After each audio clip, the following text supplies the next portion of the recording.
Hello and welcome to my weekly video blog, and today on A Vogel Talks Menopause I'm going to be talking about is PMS worse in the perimenopause. If you like my tips and advice, then please subscribe and remember to hit the bell icon so you can be notified of all my new videos. This is a really common question that I get asked on a regular basis. So many women find that their PMS symptoms start to become more accentuated, they tend to last for longer, or they get worse in the days just approaching their normal period. So what I thought I'd do today is look at why this can happen, what you can do to help yourself. And also another really common question is, can you get PMS symptoms even if you're no longer getting periods? So why is it that PMS can get worse as you start the approach to the menopause? The problem is that as we approach the menopause, our hormones don't fall nicely, slowly and gently, which would be lovely for absolutely everybody.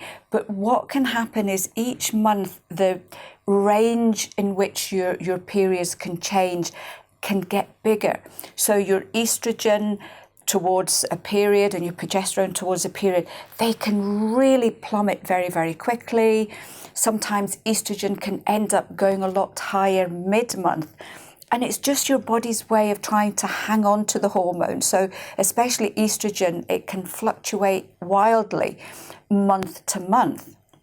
So what can happen is some months you may find that your periods start to get a lot more heavy, they tend to get closer together, they may get longer. Instead of being maybe 3 to 5 days, they might end up being 7 days.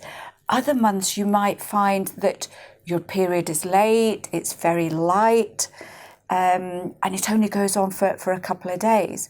So this kind of scenario for a lot of women can go on for several years.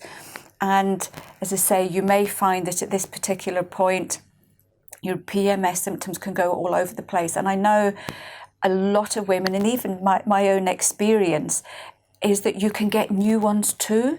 So you may find that your normal PMS symptoms might be a bit of sort of irritability, maybe a little bit of bloating or food cravings.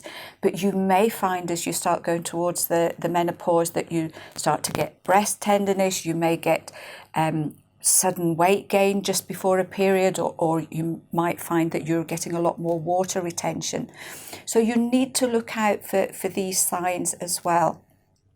Now, can you get PMS once your periods have stopped?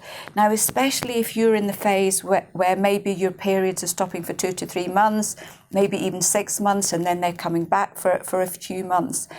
All that's happening here is there is still a monthly cycle. So your hormones are still in their up and down mode, but they're just not high enough to trigger a bleed. So you will get all the usual PMS symptoms at exactly the same time as you would get a period, but you just find that you don't get a period. The only thing I would say here is a few women will still get this once they're in the menopause proper.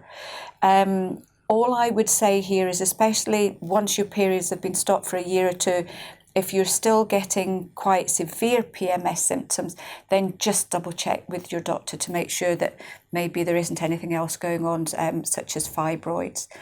So what can you do in this situation to help yourself?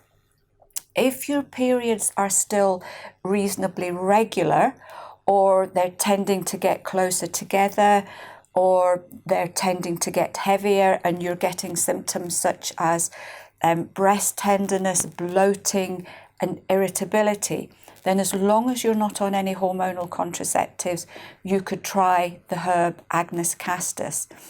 If you are finding that your periods are getting a bit further apart, they're starting to miss, or they're starting to be very light or very short, then you can try the menopause support just to help with all the symptoms that may be occurring.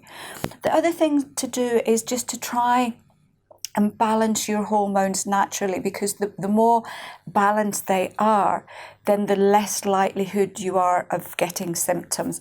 I have done a video blog on this, and it looks at things like including plenty of estrogen-rich foods in your diet, dealing with stress, because that's a huge issue. Stress can really affect the hormones quite dramatically and also very, very quickly. Check that you're sleeping well, make sure you're getting regular exercise and drinking loads of water. And the other thing that's really important, which I go into in the video, is that your friendly bacteria in your digestive tract can play a big part in hormonal balance as well. And this is something that often gets overlooked. So I hope you found this one helpful. If any of you have any questions, then please do send them in, and I look forward to seeing you next week for another edition of A Vogel Talks Menopause.